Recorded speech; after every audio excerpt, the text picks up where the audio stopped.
Trust, playing for CJ Entus. So being able to handle your mental state, probably going to be more important than any other regard or aspect of this game. Now you could pretty much tell how his teammate is desperate to show good results in today's matches. Yeah. And unfortunately they're down 0-3 right now, and Ty, he hasn't had the best mental condition, or I guess physical condition here. Physical and mental. Yeah, because, you know, something like this is going to throw you off. He was in the emergency room apparently earlier today, but he said that he could play his game, and then as the game was about to start, he got out of the booth. He had to walk backstage for a minute or two and I guess just recover or something. He wasn't sure if he could have played the game or not, but it looks like he said, okay, I can do this. I'm going to play the game out. I know that my team needs me now, and you know, despite all of the potential health concerns, he's doing it, man. Yeah. Well, before he became an official pro gamer, Trust, he won in the first round of GSO Season 1 Code A, and that's when he got drafted into the team as a pro gamer, not a practice partner or amateur. Yeah. Do you know if he was a practice partner at any of the pro gaming houses before then? I'm not sure. Okay. Yeah, but that's really cool. I always love when I see some teamless player rise through the rankings and just randomly qualify for Code A out of nowhere. You're like, whoa, who is this guy? He doesn't have a team and he qualified? Like, someone scoop him up. And then that's generally what happens. Ty in this matchup has been doing fantastic this past two rounds. Especially in past few rounds. He is 9-5 in rounds 5 and 6, if I remember correctly. Pretty good, man. He is 10-12 in this matchup, but of course you have to remember that also includes Wings of Liberty games where he didn't really excel at. Yeah. Ty, he had a little bit of success earlier on, but then he really kind of was slumping for a while. Came back with a vengeance, kind of, you know, in the middle of round 5 or so, maybe earlier on in round 5. And did pretty good. This is interesting from our CJ player. Yeah, I like this. I do. He blocked the both location on the left side and the right side. He does see the 7S4 go on the right side, but he's going to throw down a Stargate inside the main base because remember, the air distance from the left top to the right bottom is so close. Yeah. And Stargate is a fantastic option in StarCraft2 Heart of the Swarm against Terran these days, because Terran players, they love to go for the Hellbats. The Oracle in the beginning of the game is going to harass a few SCVs here and there, and the Phoenixes are going to deny the medevacs from moving around the map so easily. I think on this map, these spawning positions, it may actually just be better to go Stargate as an opening against Terran every game, because having that extra anti-medevac units like the Phoenix out to help out, you don't have to overcommit. You can only get maybe 3 of them, and if you get the Oracle early on for harassment, it's going to force your opponent to get some engineering bays, be very defensive about things. Now, we do have the double Reaper opening from Ty. We're going to see if he manages to scout that Stargate or not. He'll probably spot, okay, he sees the natural expansion, and he's just going to pop back out. But he does not see the Oracle on the way. That's about halfway done now. I have to say, Stargate on this map is a rather normal play, because Stargate is such a fantastic opening in these positions where when I played this map on ladder, there was not the Reaper, a single it's gonna scout the Oracle. And I was about to say, there's not a single game where I didn't go for Stargate, but now Ty, he knows exactly what he's dealing against. He already has an eBay up, and now he's building a turret. Yeah, he's getting that first turret there. Are there enough Marines out, though? I think that's the real question here. And yes, there are enough. Yeah, it's got enough. He'll be fine. This Oracle, it's using up its energy right now. Yeah, not able to get the kill on that SCV, and this is the issue you have to deal with here. Nice job, though, picking up that Reaper mid-flight. The Stalker should be able to eventually pick it off here, and it goes down. Yeah, so the Oracle, not a good investment right now as he only killed 1 Marine. He could pick up few SCVs here and there, but it's so crucial for him. While he's picking up these SCVs, he needs to make sure the Oracle does not get taken out. Yeah, that's true. Well, as soon as I say that, the Oracle pops. Yeah. Unfortunate, there only gets 1 SCV, and, you know, he forced a few missile turrets, but, you know, Ty was going for the fast +1 anyway, so not the biggest deal in the world. Now the Marine count's getting pretty impressive here. We have another Oracle on the way, interestingly enough, here from our Protoss player Trust. I don't think this is a good idea because his opponent is already well fortified with inside the main base and the natural with the turrets. He has tons of Marines out behind this. He's gonna get a nice scouting with the Phoenix, but that's gonna be it. It's time for Trust to move into Robotech and get some forges out for unit upgrades. Yeah, that's the dangers of going the Stargate opener. Your upgrades can sometimes be delayed unless you get that fast forge afterward. He's opting to go for the Robo first, not getting that forge up. All right, this Oracle, it's going to be able to like move in here, but the problem is the Marine count's high. There's turrets up at each base. There's not really too much this Oracle can do. So behind us, Trust is just moving into the standard Robo play that we see from Protoss players these days against Terran. The Oracle is going to poke inside the main base, sees a number of Marines, and just poke out. All right, Oracle doing a little bit more damage here. Picks off 2 SCVs, going for a 3rd.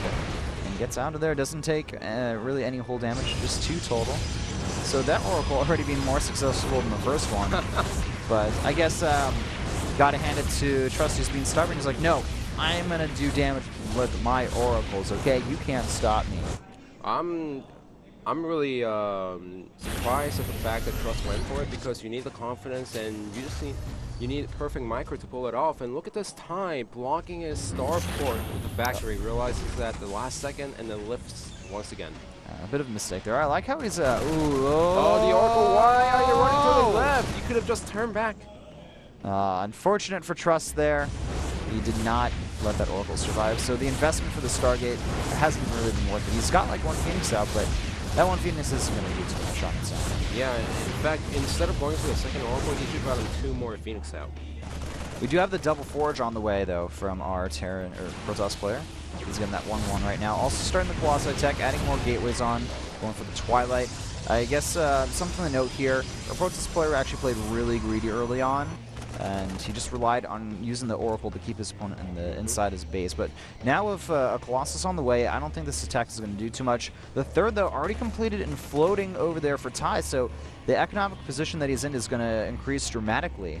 Yeah, I'm surprised that Trust, if he got more kills with the Oracle, he could have gone for the 3rd base right away while also getting a Colossus out. I really like this, using a hallucinated Colossus to push his opponent away.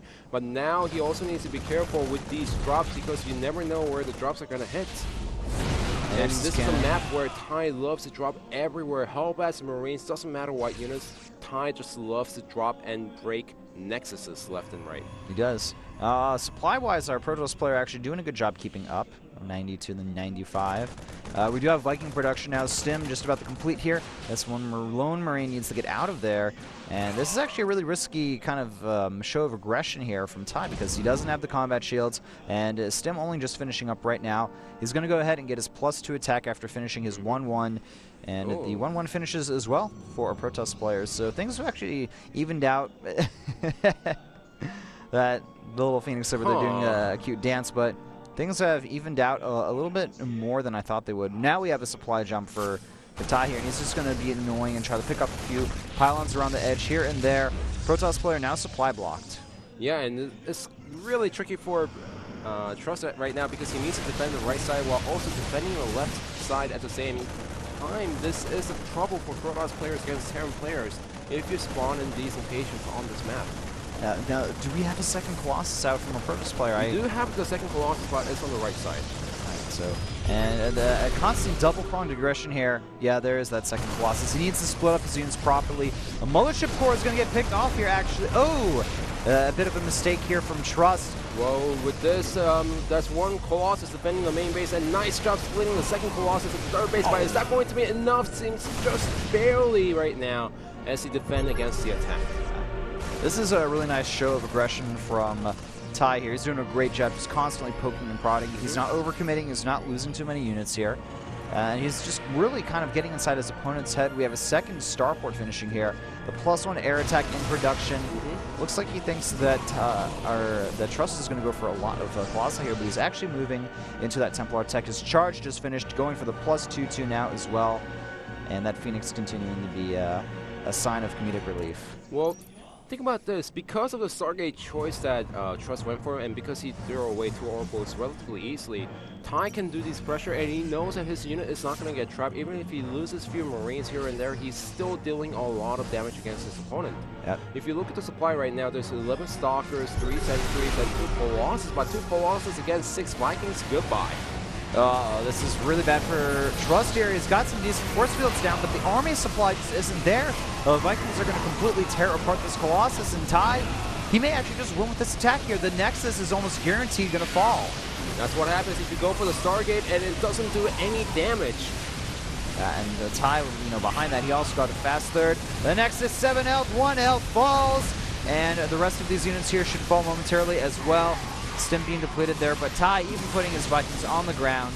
And now with the supply being 153 to 71, I don't think our Protoss player has a chance in hell of coming back and winning this game against Ty. All Ty has to do is push uphill a lot of buildings. Yes, there might be another Colossus or maybe Immortal coming out, but it doesn't matter because that's a lot of Marauders and Marines training inside the main base. So Ty, despite the health issues, with the mental fortitude of Thor, he pulls through, man. And he actually played really well, too. It didn't seem like he was actually ill. His gameplay today, it was so fantastic. It was perfect. Yeah. Trust GG's as Ty takes the first win for Tesla teammate. Wow. So unfortunate for Trust. I did notice he was a little bit nervous in that game. You saw a few mistakes here and there with his Oracle control specifically. And, he tried to come back after that, but the way the Korhal Floating Island works is that you have to be able to defend on multiple fronts. Ty was an expert at doing that multi-pronged aggression and just, kind of picked apart his opponent. So on that note, the score is 1-3. CJ Entis still with a solid lead here. Ty preventing their team from falling 0-4. But now it's going to be up to Pure, the next player here, to continue the trend for Kespa teammate. He's going to play against Rare, another rookie player from CJ Entis. So will we see another CJ rookie grab a victory, or can Pure prove that he's still got some fight in him? We'll find out after this commercial break.